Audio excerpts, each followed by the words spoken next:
I heard some strange rumor about my son, didn't believe it, but decided to watch him. The coffee in my hand had gone cold 20 minutes ago, but I kept gripping the cup anyway, using it as an excuse to linger in the school parking lot. Other parents rushed past me, checking their phones, honking at slow-moving cars, living their busy lives. I should have been doing the same thing, rushing back to the garage to finish Mrs. Henderson's brake job, or maybe finally calling the insurance company about that fender bender from last month. Instead, I found myself frozen in place, replaying a conversation I'd overheard just moments earlier. "That Martinez kid," one mother had whispered to another as they walked past my truck. "Jenny saw him at the mall last weekend, flashing cash like he owned the place. Brand new iPhone, designer jacket. Where's a 15-year-old getting that kind of money?" The other woman had made some noncommittal sound, the kind people make when they want to seem interested but don't actually care. But I cared. Because the Martinez kid they were talking about was my son, Diego. My first instinct was to laugh it off. Diego? Flashing cash? The same kid who forgot to ask me for lunch money half the time and wore the same 3 hoodies in rotation because he claimed they were perfectly fine. The boy who still asked permission before downloading a free app on his phone? But as I sat there in that parking lot, staring at the spot where Diego would emerge from the building in about 10 minutes, little things started clicking together in my mind like puzzle pieces I'd been ignoring.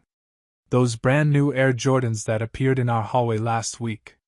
When I'd asked about them, Diego had mumbled something about trading with a friend, barely looking up from his homework. I'd been proud of his focus on studying, relieved that he wasn't like other teenagers who seemed obsessed with expensive things. Maybe I should have asked more questions. Then there were the late-night text notifications. I'd hear his phone buzzing from my bedroom next door, sometimes past midnight. When I'd mentioned it over breakfast, Diego had shrugged and said it was probably spam, or maybe kids from his study group comparing homework answers. The explanation seemed reasonable enough. Diego had always been responsible about his phone use, never one of those kids glued to social media or gaming apps. And his backpack. Hell, how had I not noticed his backpack? For the past month, maybe longer, that thing had been stuffed to the brim. When Diego dropped it by the front door each afternoon, it hit the floor with a heavy thud that echoed through our small apartment. I teased him about it once, asking if he was carrying rocks for a geology project. He'd laughed, a quick, nervous sound, and said something about extra textbooks for AP classes.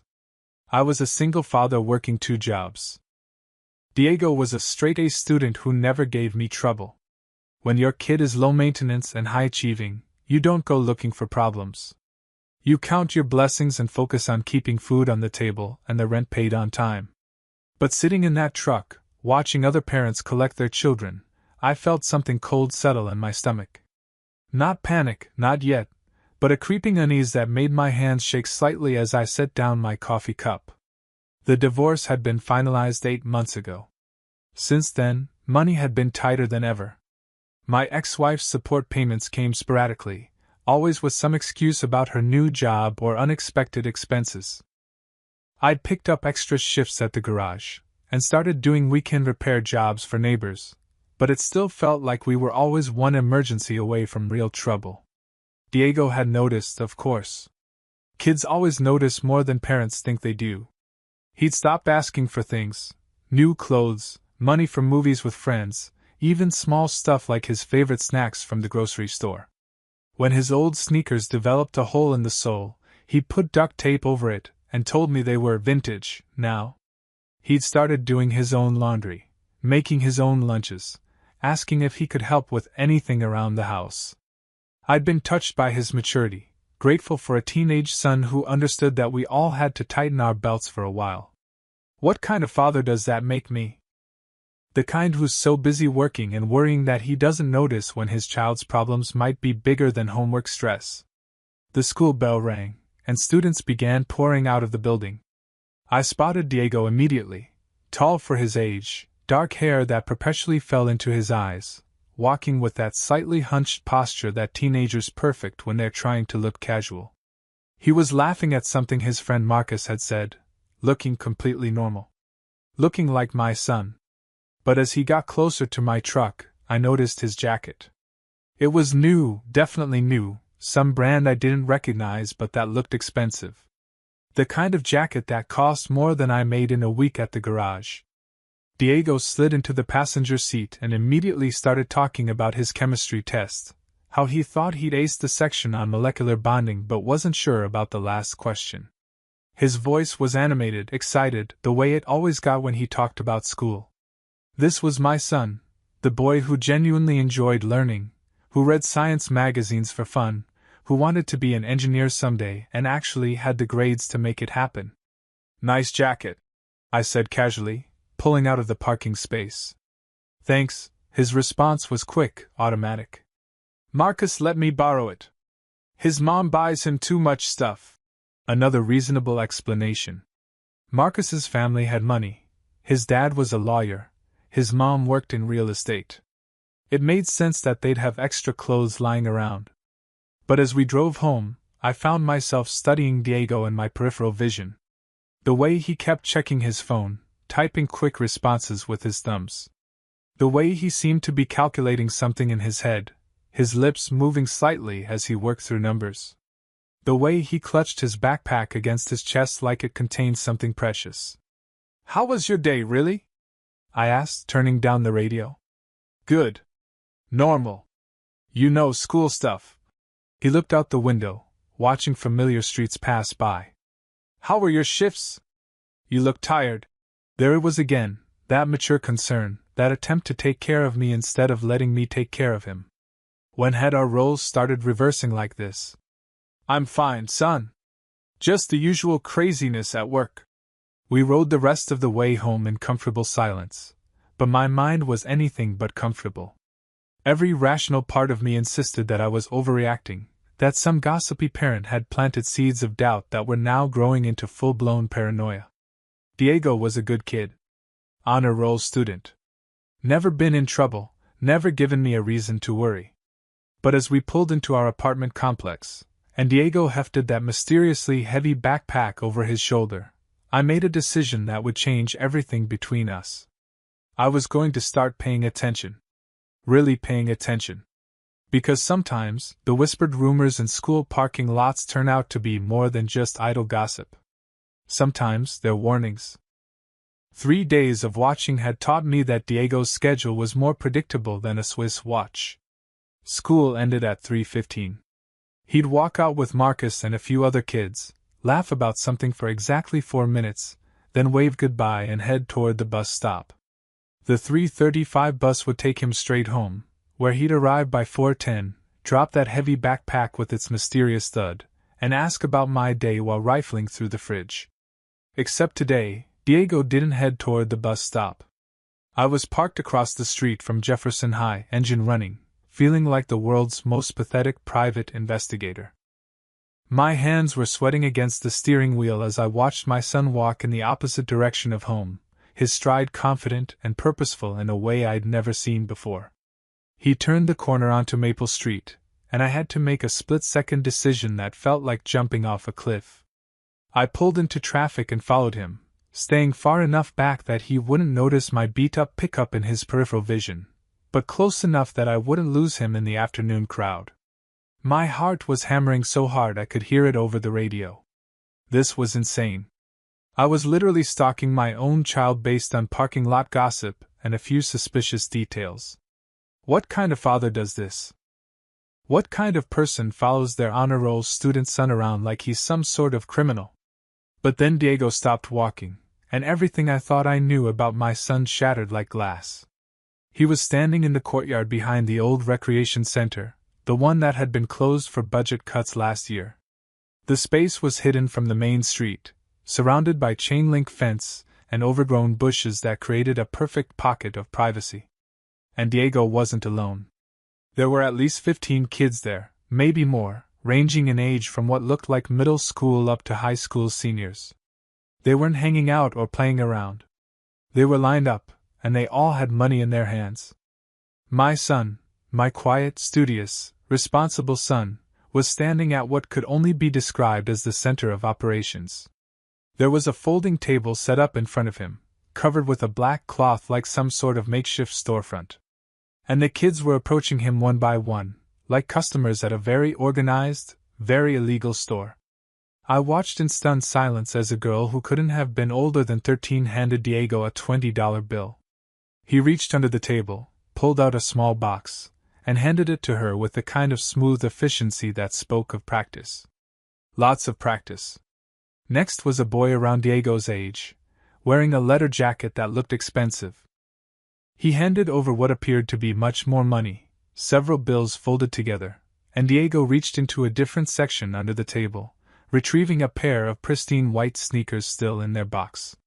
Then came the gadgets. Bluetooth earbuds still sealed in their packaging. A smartwatch that probably cost more than my monthly grocery budget. Phone cases with designs I'd seen in those trendy stores at the mall, the ones where everything costs 3 times what it should. But it was the snacks that really threw me. Bags of chips, candy bars, energy drinks, all the stuff the school vending machine sold, except Diego was selling them for half the price. Kids were buying them in bulk, stuffing their backpacks with enough junk food to last a week. The whole operation was running like clockwork. Diego had everything organized, categorized, priced. He made change without hesitation, handled multiple customers efficiently, even had what looked like a waiting list for certain items. This wasn't some spur-of-the-moment teenage scheme. This was a business. And the way he carried himself, that was what really knocked the breath out of me. Gone was the slightly awkward, humble boy who asked permission to download free apps. In his place stood someone who looked completely in control, almost cold, professional. The smile he gave his customers wasn't the genuine, warm expression I saw at home. It was calculated, charming in a way that felt practiced rather than natural. He was keeping a notebook, writing down transactions with the focus of an accountant. Between customers, he'd count money with quick, expert flicks of his fingers, then organize it into different stacks. When a younger kid approached without enough cash for what he wanted, Diego didn't just turn him away.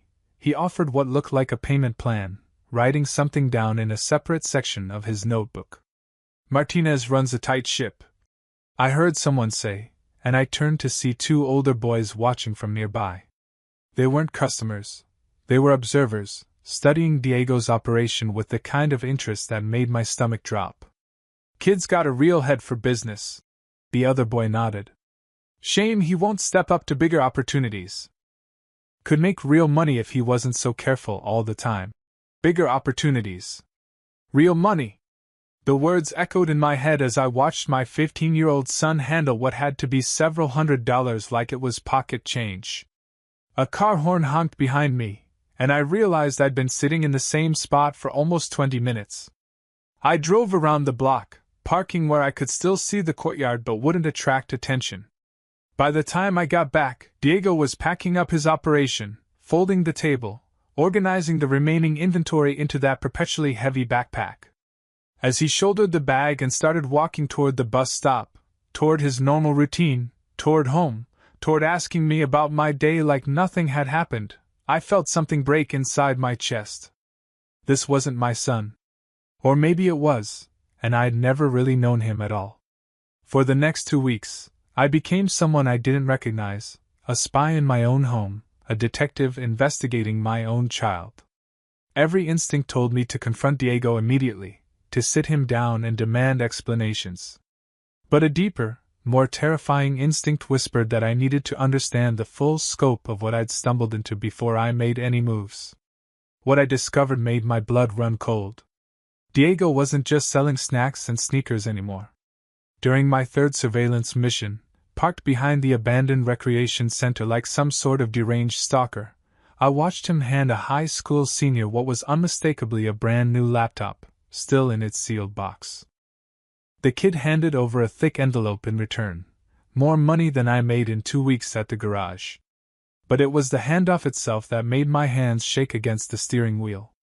Diego looked nervous for the first time since I'd started watching him. He kept glancing around, checking over his shoulder, and when the transaction was complete, he practically shoved the envelope into his backpack like it was radioactive. That's when I noticed them. The older boys from before, the ones who'd been observing, Diego's operation. They weren't just watching anymore. They were involved.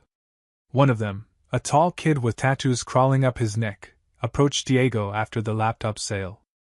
I couldn't hear their conversation from my hiding spot, but I could read body language. The older boy was talking fast, gesturing with his hands, while Diego shook his head repeatedly. Whatever was being discussed, my son didn't want any part of it. Until the tattooed kid pulled out his phone and showed Diego something on the screen. Diego's entire posture changed. His shoulders sagged, his head dropped, and when he looked up again, there was something in his expression that I'd never seen before. Fear. Real, bone-deep fear. He nodded once, sharp and reluctant, and the older boy clapped him on the shoulder like they were old friends. But friends don't make each other look like they want to throw up. That night at dinner, I studied Diego's face as he told me about his chemistry test, about the book he was reading for English class, about perfectly normal teenage things.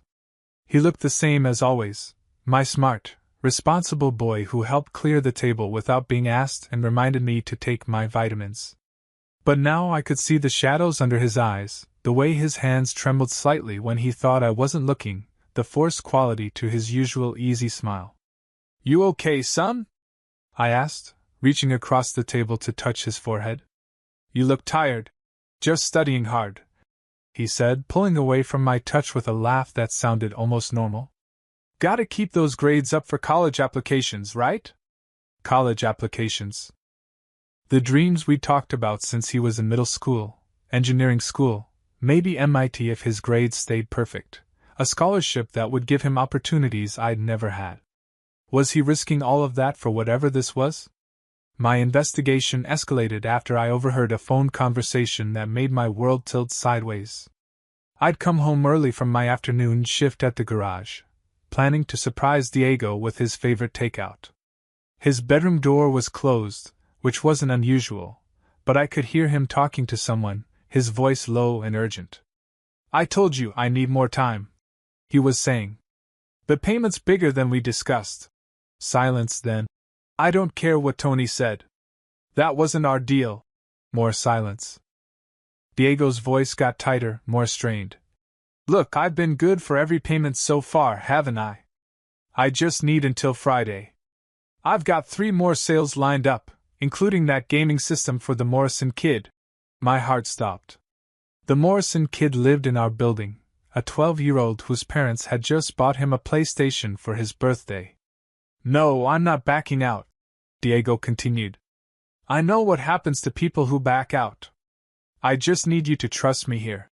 When the conversation ended, I heard him throw something against the wall, probably his phone, followed by a string of curse words I'd never heard him use before. That's when the pieces clicked together in the most horrible way possible. The older boys weren't just Diego's business partners. They were his suppliers. And suppliers don't work for free. Diego had gotten himself tangled up in something that was way bigger than selling snacks and sneakers to his classmates.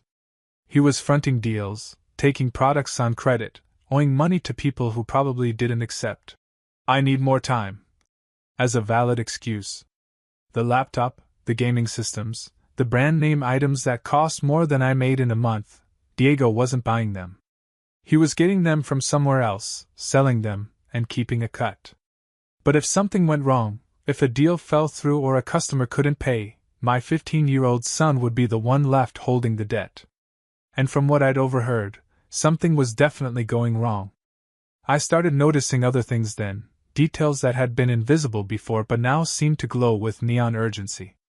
The way Diego flinched when his phone buzzed with certain notifications. How he'd started eating dinner faster, like he needed to escape back to his room as quickly as possible. The fact that he'd stopped talking about his friends, stopped mentioning Marcus or anyone else from his normal social circle. My brilliant, responsible son was drowning in something that was spinning rapidly out of his control. And the sharks who'd gotten him into this mess were circling closer, ready to collect what they thought he owed them. I had to do something. But what do you do when your child's life might be in danger, and you're not even sure who the real enemy is? The text message came at 9:47 p.m. on a Thursday night that had started like any other. I was fixing a broken lamp in the living room, half watching some mindless TV show, when I heard Diego's phone buzz from his bedroom.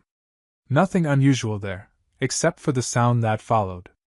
A sharp intake of breath, then silence so complete I could hear my own heartbeat. "Everything okay in there?" I called out. "Yeah, Dad. Just homework stuff." But his voice cracked on the word homework, and I knew with absolute certainty that my son was lying to me. An hour later, I heard his bedroom door creak open. I pretended to be asleep on the couch, watching through barely open eyes as Diego crept toward the front door, moving with the practiced silence of someone who'd done this before.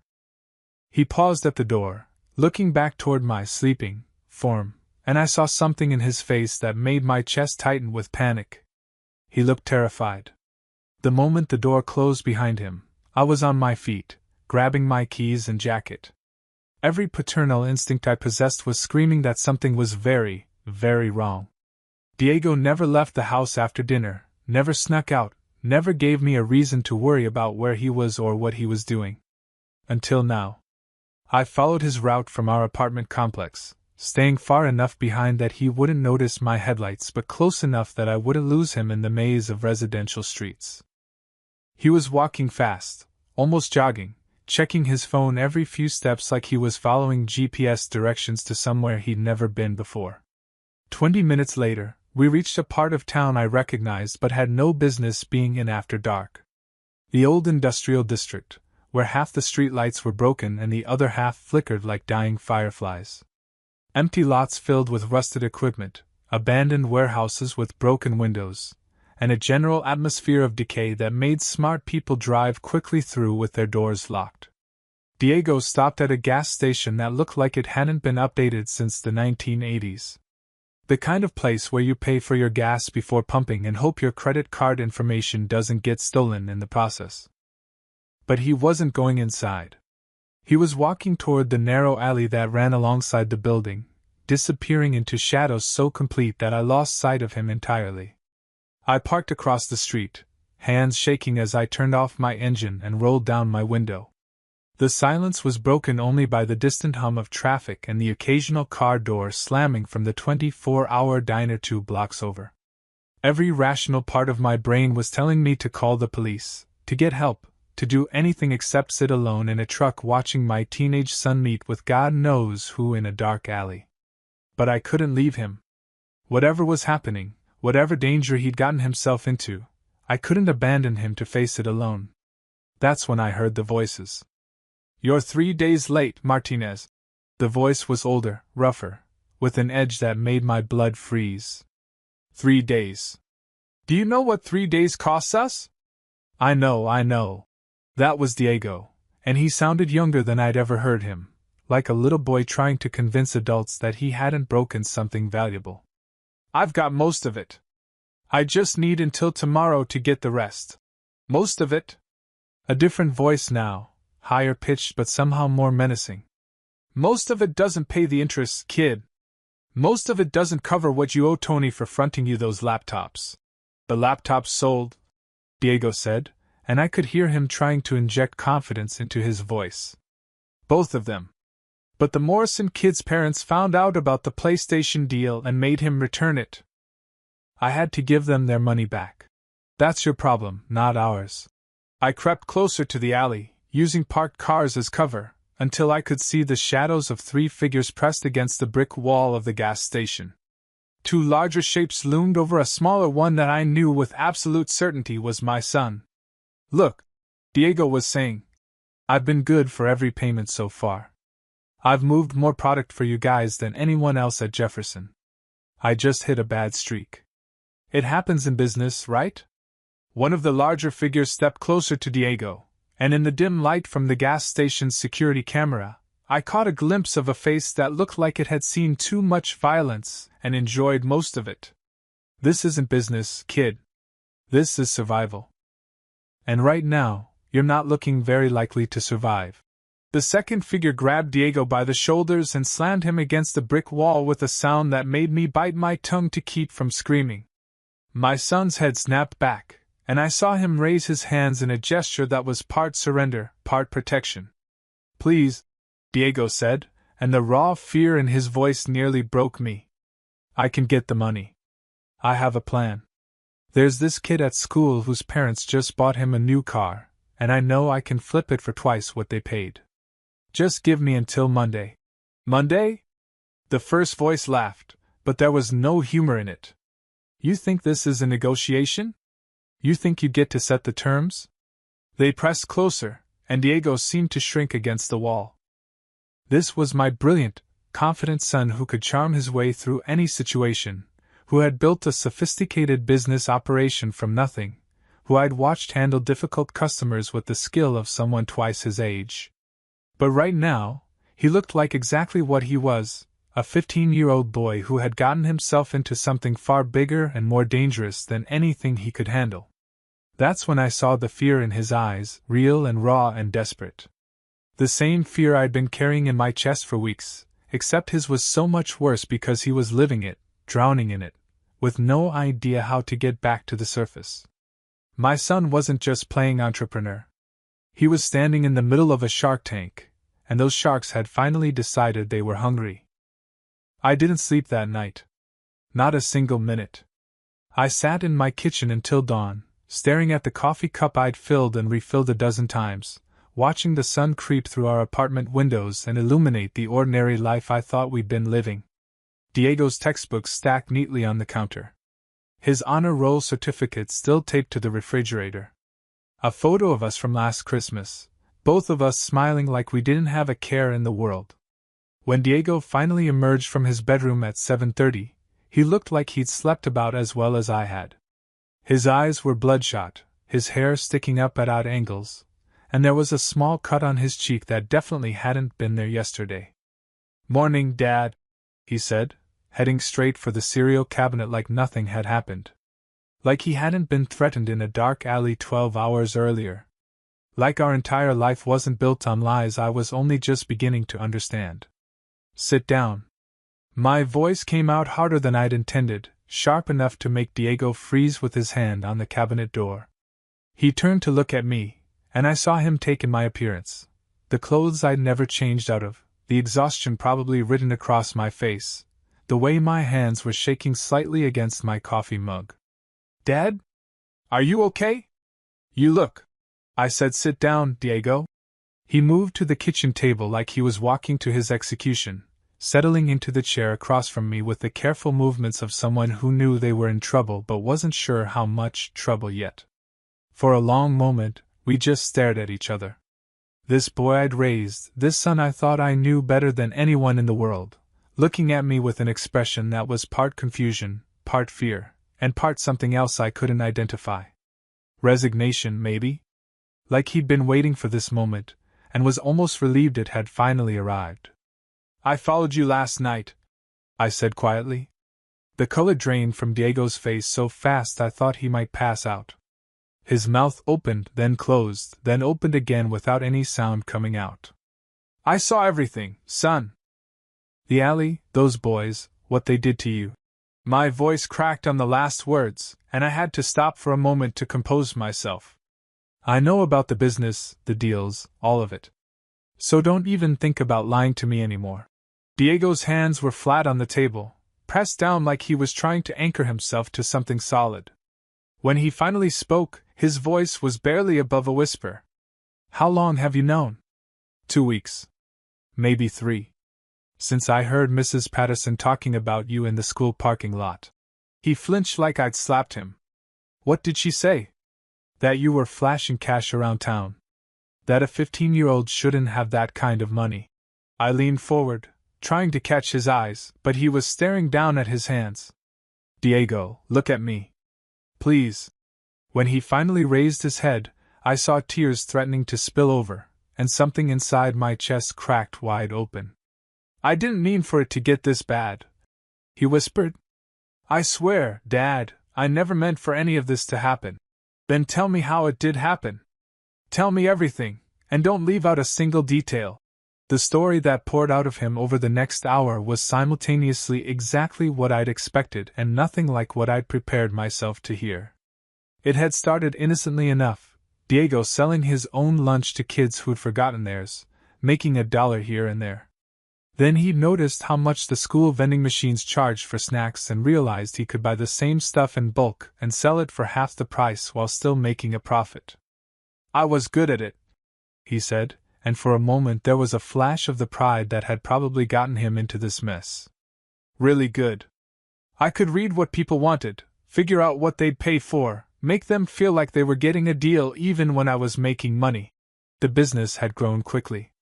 Too quickly.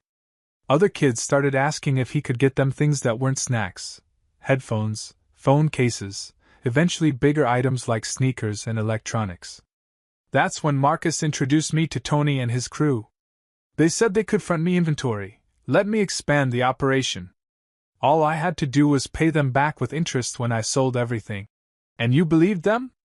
Diego's laugh was bitter, hollow. I thought I was smarter than them. I thought I could play their game and win because I understood business better than some high school dropouts. Son, I wasn't doing it for fun, Dad. I wasn't doing it because I wanted fancy things or to show off. His voice broke completely then, and the tears he'd been holding back finally spilled over. I was doing it for us. For you. The words hit me like a physical blow. What? Do you think I don't notice? Do you think I don't see you counting change before we go grocery shopping, or the way you stare at bills before you open them? Do you think I don't know that Mom's checks don't come when they're supposed to, or that you're working double shifts just to keep us afloat? I reached across the table for his hand, but he pulled away. I thought if I could just make enough money, I could help. Take some pressure off you. Maybe save enough for college so you wouldn't have to worry about that either. He wiped his nose with the back of his hand, looking younger than his 15 years. I thought I was helping, but I just made everything worse. And now I owe them $3,000, and if I don't pay by tomorrow... He didn't finish the sentence, but he didn't need to. I'd seen enough in that alley to understand exactly what would happen if Diego couldn't pay his debts. Why didn't you come to me? I whispered. Why didn't you tell me you were worried about money? Because you're my dad, he said simply. You're supposed to take care of me, not the other way around. But I thought if I could just fix it myself, you'd never have to know how bad things really were. Looking at my son across our kitchen table, my brilliant, misguided, terrified son who tried to save our family and nearly destroyed himself in the process, I realized that we'd both been carrying secrets, both trying to protect each other from truths we thought were too heavy to share. And now we had less than 24 hours to figure out how to save his life. I called in sick to both my jobs that Friday morning. For the first time in 8 months, someone else would have to handle the morning rush at the garage, and the weekend repair jobs would have to wait. My son was drowning, and I was the only lifeline he had. Dad, you can't get involved, Diego pleaded as I laced up my work boots with the grim determination of someone preparing for war. These aren't the kind of people you reason with. They're dangerous. More dangerous than a father protecting his child? I asked, grabbing my wallet and keys. I don't think so. The plan was simple in the way that only desperate plans can be. I was going to do something I'd sworn I'd never do again. Ask my ex-wife for help. 3 hours and the most humiliating phone call of my life later, I had a certified check for $3,000 burning a hole in my pocket, and a renewed understanding of why I'd divorced that woman in the first place. But pride was a luxury I couldn't afford when Diego's safety was on the line. Finding Tony and his crew wasn't hard. Diego had given me enough details, and a few carefully worded questions at the gas station led me to a house in the same rundown neighborhood where I'd witnessed the confrontation. The kind of place where broken dreams went to die, with peeling paint and windows covered by sheets instead of curtains. I knocked on the door at 2 p.m. sharp, my heart hammering but my resolve steady. When Tony answered, a kid who couldn't have been more than 19 but had eyes that looked 40, I didn't give him a chance to speak. I'm Diego Martinez's father, and we need to talk. What followed was the strangest, most terrifying conversation of my life. Tony invited me into a living room that reeked of cigarettes and failure, where 2 other boys sat on a couch that had seen better decades. These were the sharks who'd been circling my son, and up close, they looked like exactly what they were, kids playing at being criminals, dangerous not because they were evil masterminds but because they were stupid and desperate. "Your boy owes us money," Tony said, settling into a chair like he was conducting a business meeting. $3,000, plus interest for being late." "How much interest?" I asked, pulling out the check. $500. I wrote him a check for $3,500, my hand steady despite the fact that I was handing over money I couldn't afford to lose.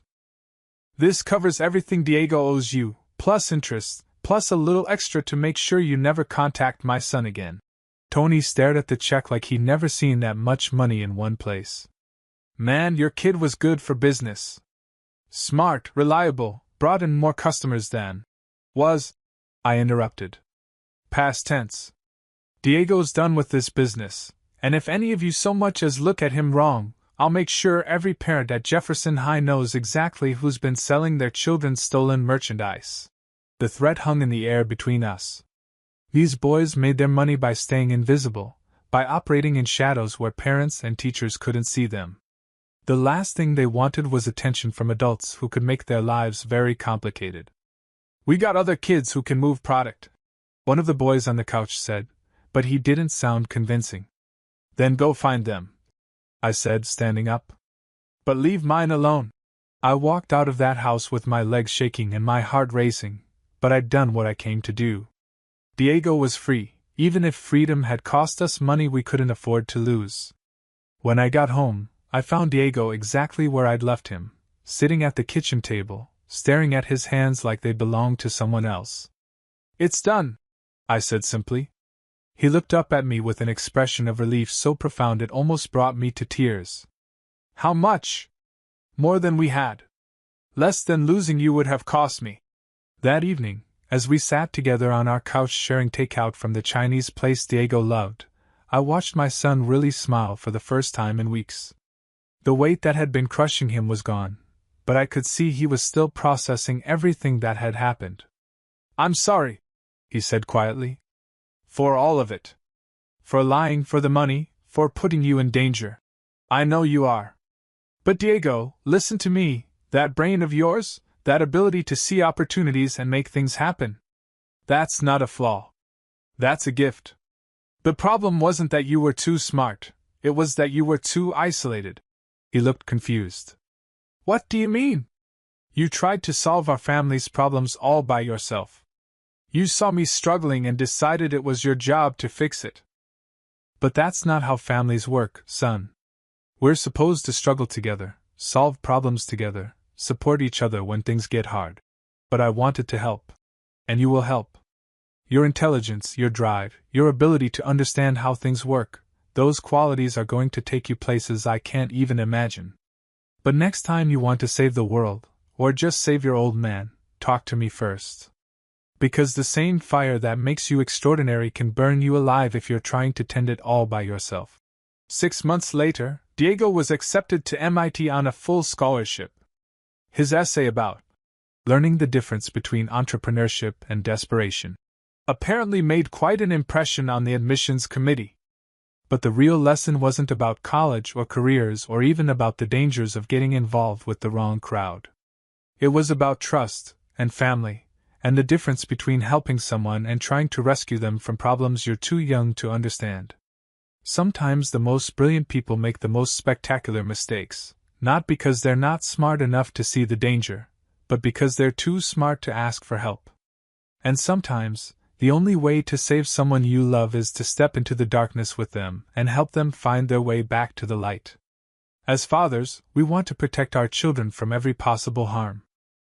But maybe the most important protection we can offer isn't shielding them from the world's dangers.